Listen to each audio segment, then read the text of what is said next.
ಧಾರವಾಡ ಗ್ರಾಮೀಣ ಪೊಲೀಸ್ ಠಾಣೆ ಇವತ್ತು ಬೆಳಗ್ಗೆ ಎಲ್ಲ 4 ಜನ ಆರೋಪಿಗೆ ನಮ್ಮ ಧಾರವಾಡ ಗ್ರಾಮೀಣ ಪೊಲೀಸಿಂದ ಬಂಧನ ಆಗಿದೆ.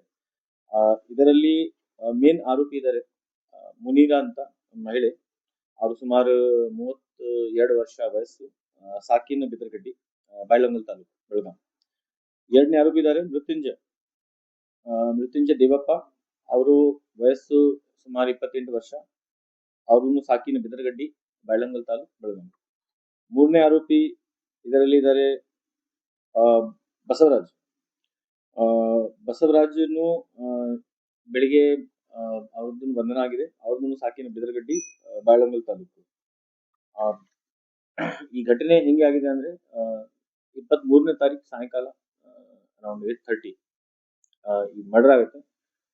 ಮರ್ಡರ್ ಆದ್ಮೇಲೆ ಮರ್ಡರ್ ಮಾಡೋಕೆ ಕೃತ್ಯದಲ್ಲಿ ಭಾಗವಹಿಸ್ತಾರೆ ಮುನೀರಾ ಮತ್ತು ಮೃತ್ಯುಂಜಯ. ಮತ್ತು ಇನ್ನೊಬ್ಬರೇ 4ನೇ ಜನ ಅವರು ಮೈನರ್ ಇದ್ದಾರೆ, ಮುನೀರಾ ಮಗ. ಅದು ಡೀಟೇಲ್ಸ್ ಕೊಡೋಕೆ ಆಗಲ್ಲ ನಮ್ಗೆ. ಈ 3 ಜನ ಮೇನ್ಲಿ ಮರ್ಡರ್ ಮಾಡ್ತಾರೆ. ಮರ್ಡರ್ ಮಾಡಾದ್ಮೇಲೆ ಬಾಡಿ ಡಿಸ್ಪೋಸ್ ಮಾಡಕ್ಕೆ ಇನ್ನೊಬ್ಬರ ಫ್ರೆಂಡ್ ಇದ್ದಾರೆ, ಅವರು ಬಸವರಾಜ್ಗೆ ಹೆಲ್ಪ್ ತಗೊಂಡು ಲೇಟ್ ನೈಟ್ ಅರೌಂಡ್ 2 ಗಂಟೆಗೆ 2:30 ಗಂಟೆಗೆ ನಮ್ಮ ರಾಮಾಪುರ, ನಮ್ಮ ಧಾರವಾಡ ಗ್ರಾಮೀಣ ಸ್ಥಳದಲ್ಲಿ ಇವರು ಒಂದು ಕಾರು, ವೇಗನಾರ್ ಮತ್ತೆ ಇನ್ನೊಂದು ಬೈಕ್, ಆ ಬೈಕ್ ಮೂಲಕ ಬರ್ತಾರೆ. ಮಧ್ಯದಲ್ಲಿ ಇವರು ಒಂದು ನಮ್ಮ ಲಿಮಿಟ್ಸ್ ಅಲ್ಲಿ ಸೇರುವ ನಮ್ಮ ಧಾರವಾಡ ಡಿಸ್ಟ್ರಿಕ್ಟ್ ಲಿಮಿಟ್ಸ್ ಅಲ್ಲಿ ಸೇರುವ ಪೆಟ್ರೋಲ್ ಪಂಪ್ ಇಂದ 5 ಲೀಟರ್ ಡೀಸೆಲ್ ಮತ್ತೆ ಪೆಟ್ರೋಲ್ ಖರೀದಿ ಮಾಡ್ತಾರೆ. ಅದಾದ್ಮೇಲೆ ಸ್ಪಾಟ್ಗೆ ಬಂದಾದ್ಮೇಲೆ ಇವರು ಬಾಡಿ ಡಿಸ್ಪೋಸ್ ಮಾಡಕ್ಕೆ ಗಾಡಿಗೆ ಬೆಂಕಿ ಬಿಡ್ತಾರೆ ಡೀಸೆಲ್ ಇಂದ. ತದನಂತರ 4 ಜನ ಒಂದೇ ಬೈಕ್ ಇಂದ ವಾಪಸ್ ಹೋಗ್ತಾರೆ. ಕಾರಣ ನಮ್ದು ಪ್ರೈಮರಿ ಇನ್ಕ್ವೈರಿ ಪ್ರಕಾರ ಕಳೆದ 2 ವರ್ಷದಿಂದ ಈ ಮುನೀರಾ ಮತ್ತು ರಾಜು ಮಧ್ಯದಲ್ಲಿ ಅನೈತಿಕ ಸಂಬಂಧ ಇತ್ತು. ಆ ಅನೈತಿಕ ಸಂಬಂಧದಲ್ಲಿ ಅವರಿಗೆ ಅಂಡರ್ಸ್ಟ್ಯಾಂಡಿಂಗ್ ಅಲ್ಲಿ ಏನಾದ್ರು ಗಡಿಬಿಡಿ ಆಗಿದೆ. ಅದಕ್ಕೋಸ್ಕರನು ಇವರು ಮುನೀರಾ ಮತ್ತು ಅವ್ರ ಮಗ ಮತ್ತು ಬಸವರಾಜ್ ಮತ್ತು ಮೃತ್ಯುಂಜಯ್, 3 ಜನ ಈ ಮರ್ಡರ್ಗೆ ಪ್ಲಾನ್. ಮುನೀರಾ ಮತ್ತೆ ರಾಜುದು ಅನೈತಿಕ ಸಂಬಂಧ. ಮರ್ಡರ್ ಇದರಲ್ಲಿ ಒಂದು ಚಾಕು ಯೂಸ್ ಆಗಿದೆ. ಚಾಕು ಜೊತೆಗೆ ಒಂದು ಸಲ್ಕಿನ ಸ್ಪೇಡ್ ಇರ್ತದೆ, ಅದು ಮಣ್ಣು, ಆ 2 ಐಟಮ್ ಯೂಸ್ ಆಗಿದೆ.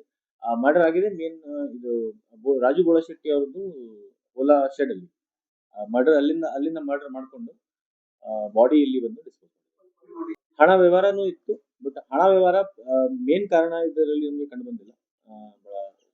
ಅಮೌಂಟ್ ಇದೆ, ಬಟ್ ಅಷ್ಟೇ ಅಮೌಂಟ್ ಇಲ್ಲ, ಹಣ ವ್ಯವಹಾರಕ್ಕೋಸ್ಕರ ಮರ್ಡರ್ ಮಾಡಿದ್ರು. ರಾಜು ಬೋಳಶೆಟ್ಟಿ ಜೊತೆಗೆ ಅನೈತಿಕ ಸಂಬಂಧ ಇತ್ತು ಅಕ್ಕಿದು. ಅದರಲ್ಲಿನೂ ಅವ್ರು ಮಿಸ್ಅಂಡರ್ಸ್ಟ್ಯಾಂಡಿಂಗ್ ಆಗಿ ಮತ್ತೆ ಅವ್ರು ಜಗಳ ಆಗಿ ಈ ಘಟನೆಗೆ ಹೌದು. ತೋಟ ಅಲ್ಲಿ ಒಂದು ಶೆಡ್ ಇದೆ, ಆ ಶೆಡ್ ಅಲ್ಲಿನೂ ಇವರು ಭೇಟಿ ಮಾಡಿದ್ದಾರೆ ಮುನೀರಾ ಮತ್ತು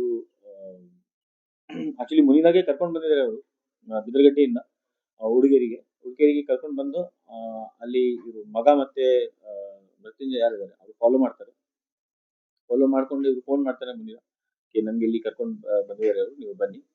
ಆವಾಗ ಇವ್ರ ಮಧ್ಯದಲ್ಲಿ ಜಗಳ ಆಗುತ್ತೆ. ಜಗಳದಲ್ಲಿ ಒಂದು ಚಾಕುವಿಂದ ಮತ್ತೆ ಒಂದು ಸಲ್ಕಿನಿಂದ ಅವರಿಗೆ ಕೊಲೆ ಮಾಡಿ. ಐಡೆಂಟಿಫೈ ನಮ್ಗೆ ಲೋಕಲ್ ಇನ್ಫಾರ್ಮೇಶನ್ ಬಂತು. ನಾವೇ ಅಲ್ಲಿ local police Doddawad police station limits ಬರುತ್ತೆ ನಮ್ಗೆ. ಆ local Doddawad police station crime ಸಿಬ್ಬಂದಿ ಊರಿಗೆ ಹೋಗಿ ಅಲ್ಲಿ ಒಂದು ಗಾಡಿ ಮಾತ್ ಮೇಲೆ ಆಲ್ಮೋಸ್ಟ್ ನಮ್ಗೆ ಮಾಹಿತಿ ಬಂದಾದ್ಮೇಲೆ ನಾವೇ ಅಕ್ಯೂಸ್ಡ್ಗೆ ಆರೋಪಿಗೆ ಹುಡುಕಾಡಕ್ಕೆ ಸ್ಟಾರ್ಟ್ ಮಾಡಿದೆ. ಆರೋಪಿಗೆ ಸ್ಟಾರ್ಟ್ ಮಾಡಾದ್ಮೇಲೆ ನಮ್ಗೆ CCTV ಕ್ಯಾಮೆರಾ ಇಂದಾನು ನಮ್ಗೆ ಸಿಮಿಲರ್ ಬಾಡಿ ಸ್ಟ್ರಕ್ಚರ್ ಮೂವ್ಮೆಂಟ್ ಬಂತು. ಎಂಕ್ವೈರಿ ಮಾಡೋ ಟೈಮ್ ಮತ್ತೆ ಇದು ಟೆಕ್ನಿಕಲ್ ಎವಿಡೆನ್ಸ್ ಮತ್ತೆ ನಮ್ಮ ಒಂದು ಲೊಕೇಶನ್ ಪ್ರಕಾರನು ಅವ್ರದ್ದು ಲೊಕೇಶನ್ ಎಲ್ಲ ಕನ್ಫರ್ಮ್ ಆಗಿದೆ. ಇದರಲ್ಲಿ ನಮ್ಮ ಅರೌಂಡ್ 6 ಟೀಮ್ಸ್ ನಮ್ ಬಹಳ ಶ್ಲಾಘನೀಯ ಕೆಲಸ ಮಾಡಿದ್ದಾರೆ. ನಮ್ಮ DYSP ಧಾರವಾಡ ಜಿಲ್ಲಾ, DYSP ವಿನೋದ್ ಮುಕ್ತೇದಾರ್ ಮತ್ತು ಧಾರವಾಡ ಗ್ರಾಮೀಣ ಇನ್ಸ್ಪೆಕ್ಟರ್ ಶಿವಾನಂದ್ ಕಮದ್ಗಿ ಮೇನ್ ಅವರು ಲೀಡರ್ಶಿಪ್ ತಗೊಂಡು ಎಲ್ಲ ಕೆಲಸ ಮಾಡಿದ್ದಾರೆ. ಮತ್ತೆ ಜೊತೆಗೆ ಸಹಕಾರ ನಮ್ದು ಎಲ್ಲ ಸೆನ್ ಮತ್ತು ನಮ್ಮ ನವಲ್ಗುಂದ, ಹುಬ್ಳಿ ಗ್ರಾಮೀಣ ಎಲ್ಲ ಇನ್ಸ್ಪೆಕ್ಟರ್ಸ್ ನಮ್ದು ಯಾರಿದ್ದಾರೆ ಅವ್ರ ಕಡೆಯಿಂದ ನಮ್ಗೆ ಸಹಕಾರ ಬಂದಿದೆ.